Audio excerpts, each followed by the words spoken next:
Karibuni tena. Kwa majina yetu Mwalimu Isa Albano Mcholi, ni mwalimu mhamasishaji wa masuala mbalimbali yenye lengo la kutoa hamasa kwa wazazi, hamasa kwa wanafunzi ili kuweza kufufua ndoto za kielimu, ili kuweza kuwasaidia watoto kufikisha ndoto zao.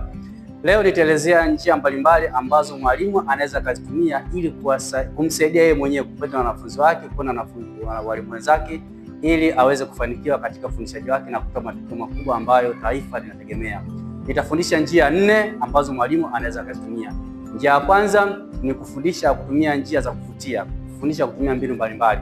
Kwa mfano, unaweza kutumia majadiliano, kuruhusu maswali, kuwasaidia watoto, kuwapa nafasi ya watoto kuwa huru. Mwalimu hupasi kuwa mkali zaidi, kiwango ambacho wanafunzi wanakosa uhuru, wanakosa nafasi ya kuuliza, wanakosa kueleza shida zao. Hii itakufanya mwalimu kuwa unaogopa na wanafunzi na kutofanikiwa kupendwa na kutoa matokeo ambayo wewe kama mwalimu unatarajia. Njia ya pili, mwalimu kupunguza ukali. Tunafahamu kwamba nidhamu inajengwa kwa mwalimu kuwa mkali, lakini kuna ule ukali ambao ni ukali wa kupitiliza, ukali ambao unamfanya mwanafunzi kukosa uhuru. Kwa hiyo ikitokea namna hii, wanafunzi watakuogopa, hawatakupenda, hawatakupa ushirikiano.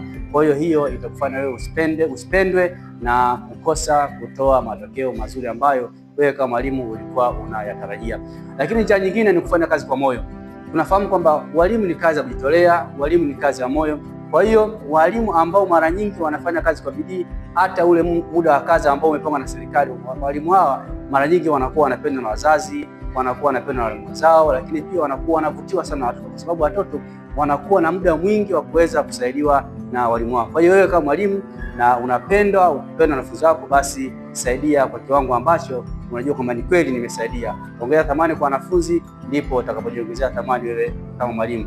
Lakini njia nyingine ni mwalimu kuwa mfano. Mwalimu kama unahitaji kupenda wanafunzi wako, basi uwe mfano mwema. Uwe mfano mwema kwa tabia nzuri, katika mavazi, katika lugha yako, katika kusaidia, katika kuchangamana na wengine. Hii wanafunzi wanakuwa wanaiga mfano mzuri kutoka wewe mwalimu. Wanafunzi mara nyingi wanaiga kile wanachokiona kwa walimu wao. Na ndio maana mara kadhaa nakumbuka kipindi kile ambacho mimi nilikuwa na mwanafunzi, kuna mwalimu ambaye alikuwa ndo mwalimu Ayubu.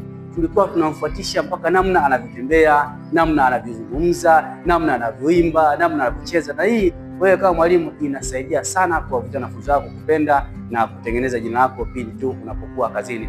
Najua nimetaja njia 4, lakini sipo nyingi sana. Wewe kama mwalimu, kama ni mtaalamu, unaweza kutumia ili kuweza kuwafanya wanafunzi wako wakupende, kuvutia somo yako na kutoa matokeo makubwa zaidi. Usisahau, nimesema jina langu naitwa Mwalimu Isa Albano Mcholi. Kama utakuwa umejifunza chochote katika mada ya leo, usisahau kusubscribe na kufollow ili nitakapokuwa naendelea kutoa mafunzo yangu, basi wewe uwe ni wa kwanza. Asante na tukutane katika kipindi kinachofuata.